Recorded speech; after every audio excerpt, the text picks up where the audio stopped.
Hi and welcome to In the Chair. I'm Brenton Garen, your Executive Editor of Westside Today. I'm joined by local State Senator Ted Lieu, who is here running for the 33rd Congressional District. Ted, thanks for joining us today. Thank you. Incumbent Henry Waxman announced in late January that he would not be seeking re-election in the fall.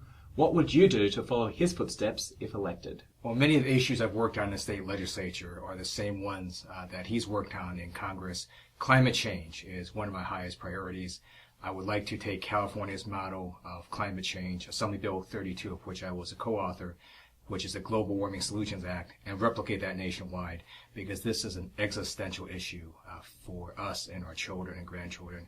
We absolutely need to take more action on climate change. You announced your candidacy just one day after Waxman announced he would not seek re-election. Was that an easy or a hard decision for you?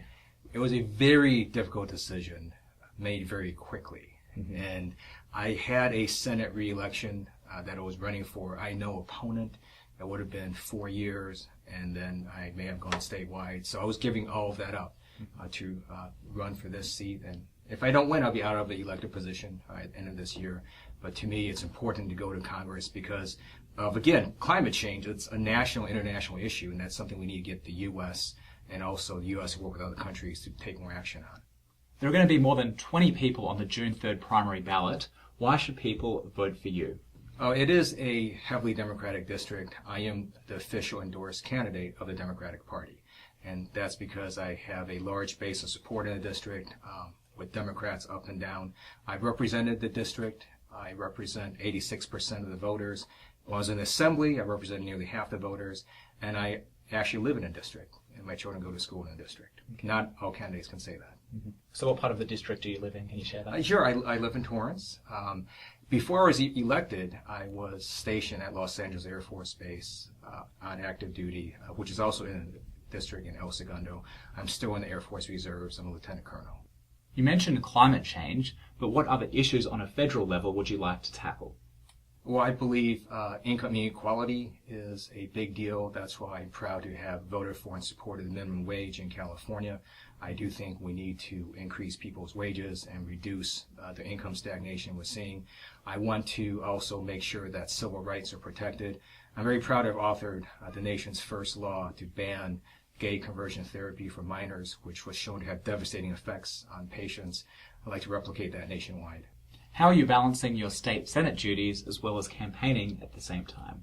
I fly a lot now. I typically commute, so I'll fly up in the morning and then fly back in the afternoon when we have session.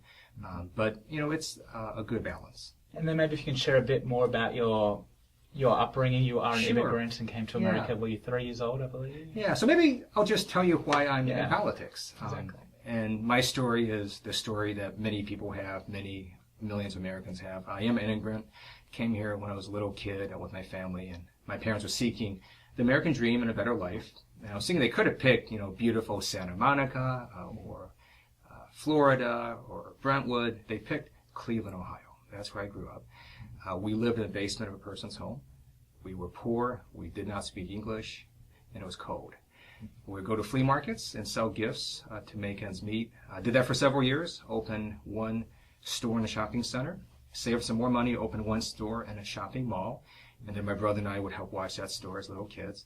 And eventually expanded to 6 gift stores. So in my mind, my parents achieved the American dream. They went from being poor to a home, gave my brother and I an amazing education. And it's the reason I joined the U.S. Air Force on active duty, because I believe I can never give back to America everything it's given to my family. One reason I choose to remain in the reserves, and one reason that I'm in politics, make sure that this dream remains open for people who want to work hard and succeed. One of the reasons Henry Waxman said he wanted to retire, he said he wanted to let someone younger who could be there long term sort of take his spot. Is that something you want to do long term? God willing, yes, I would like to have a long-term career, but it'll be up to the voters and how I do. Mm-hmm. And do you know Henry Waxman very well at all?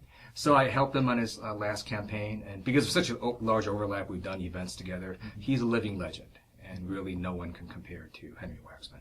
Absolutely. Well, Ted, thank you for joining us. Thank you. We'll be back next week, so don't forget to check out westsidetoday.com to see who's in the chair. I'm Brenton Garen, Westside TV.